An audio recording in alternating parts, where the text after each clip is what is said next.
نحمدہ ونصلی ونسلم علی رسولہ کریم۔ ہمارے قومی ترانے کے آخر میں آتا ہے سائے ذوالجلال والاکرام۔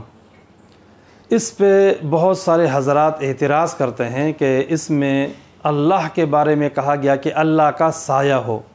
حالانکہ اللہ تبارک و تعالیٰ کا سایہ نہیں ہوتا، اس لیے کہ سایہ ایسی چیز کا ہوا کرتا ہے جس کا جسم ہو اور بدن ہو، اس کا آگے سایہ پڑتا ہے، اور اللہ تبارک و تعالیٰ جسم اور بدن سے پاک ہے، تو اللہ کا سایہ کیسے ہو گیا؟ لہٰذا یہ ترانہ ٹھیک نہیں ہے۔ لیکن یہ بات صحیح نہیں ہے، یہ اعتراض انتہائی سطحی ہے اور حقائق کے بالکل خلاف ہے۔ اس کی پہلی وجہ یہ ہے کہ سائے کے معنی ہمیشہ چھاؤں کے نہیں آتے، بلکہ سائے کے اور بھی بہت سارے معنی اردو زبان میں آتے ہیں۔ یہ فارسی میں بھی استعمال ہوتا ہے، اردو میں بھی لفظ استعمال ہوتا ہے۔ اس کے ایک معنی آتے ہیں سلامتی کے، ایک معنی آتے ہیں حفاظت کے، ایک معنی آتے ہیں پناہ کے۔ اب یہاں پہ یہ معنی مراد ہے، اب اللہ تعالیٰ کی پناہ میں آئیں، اللہ تعالیٰ کے حفاظت میں آئیں، اللہ تعالیٰ سلامتی رحمت نازل کرے، اللہ کی حمایت ہو،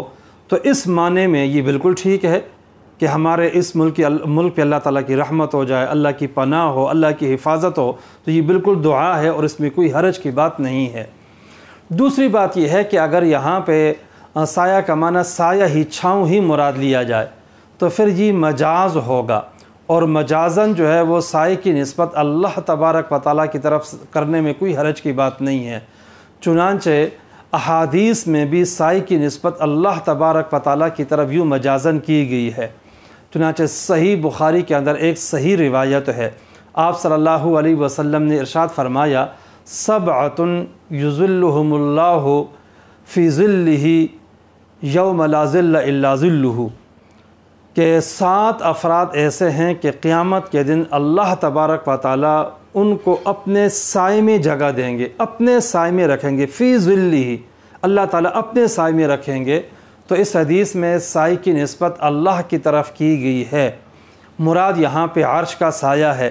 تو معلوم ہوا کہ سائے کی نسبت مجازن اللہ تبارک و تعالیٰ کی طرف کی جا سکتی ہے، اور یہاں پر بھی اگر سایہ ذوالجلال والاکرام یہاں پر بھی سائے کی نسبت اللہ کی طرف مجازن یوں کر دی گئی تو اس میں کوئی حرج کی بات نہیں ہے، یہ جائز ہے۔